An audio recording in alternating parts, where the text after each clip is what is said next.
Assalamualaikum warahmatullahi wabarakatuh. Selamat sore rekan-rekan semua. Pada kesempatan kali ini, saya Widi Astuti akan mempresentasikan makalah saya yang berjudul Pemanfaatan Business Intelligence atau BI dalam meningkatkan pengambilan keputusan pada pengelolaan anggaran dan keuangan instansi pemerintah. Di era digital saat ini, data keuangan di instansi pemerintah sebetulnya itu sangat melimpah. Namun, sayangnya pengelolaan data tersebut masih sering mengalami kendala karena jumlahnya yang besar dan juga kompleks. Berdasarkan pengalaman saya di lapangan, muncul beberapa hambatan seperti sulitnya memantau realisasi anggaran secara cepat, proses verifikasi pembayaran yang lama, serta keterlambatan laporan karena data masih tersebar di berbagai dokumen terpisah. Oleh karena itu, kita memerlukan teknologi business intelligence untuk mengintegrasikan data tersebut ke dalam sebuah dashboard agar keputusan itu bisa diambil secara lebih tepat. Lalu, apa sebenarnya business intelligence atau BI itu sendiri? Secara ringkas, BI merupakan rangkaian teknologi dan metodologi yang berfungsi untuk menyaring data mentah menjadi informasi yang siap pakai bagi manajemen. Tujuan utamanya yaitu ada 4. Yang pertama untuk meningkatkan kualitas keputusan itu sendiri. Yang kedua untuk menyajikan data secara cepat dan juga akurat. Yang ketiga untuk mengoptimalisasikan efisiensi kerja di instansi. Serta yang terakhir itu untuk mempermudah evaluasi kinerja organisasi.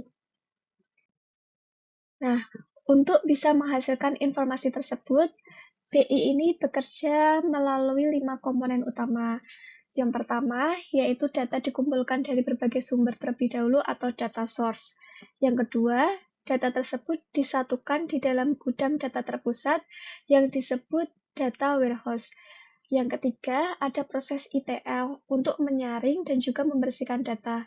Dan yang keempat, dilakukan data analisis untuk melihat pola-pola penting. Dan yang terakhir, informasi tersebut divisualisasikan ke dalam bentuk dashboard atau laporan yang mudah dipahami.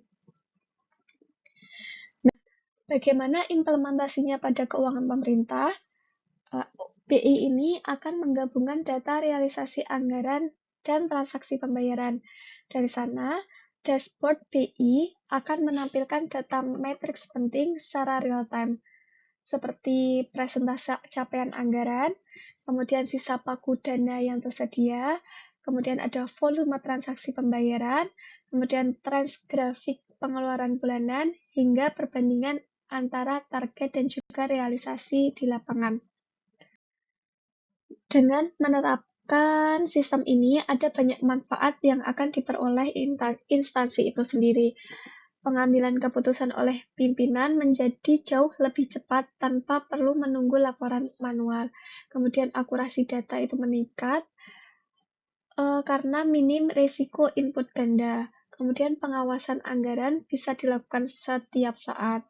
Beban kerja pegawai itu juga akan semakin berkurang karena sistem bekerja secara otomatis.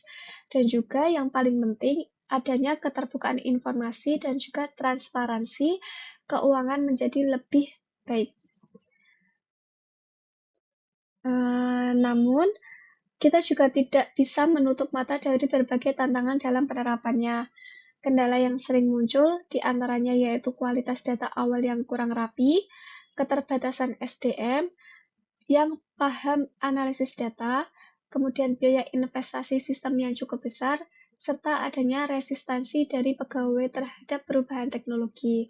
Nah, untuk mengatasi kendala-kendala tersebut, dibutuhkan dukungan penuh dari manajemen, serta adanya pelatihan intensif bagi pegawai yang mutlak diperlukan.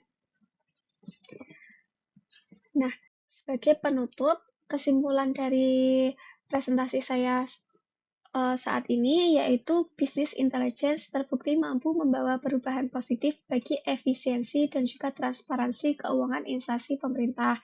Oleh karena itu, saya menyarankan agar instansi pemerintah dapat memperluas pemanfaatan BI ini dan juga rutin menggelar pelatihan digital bagi para pegawainya agar penerapannya itu bisa berjalan dengan optimal.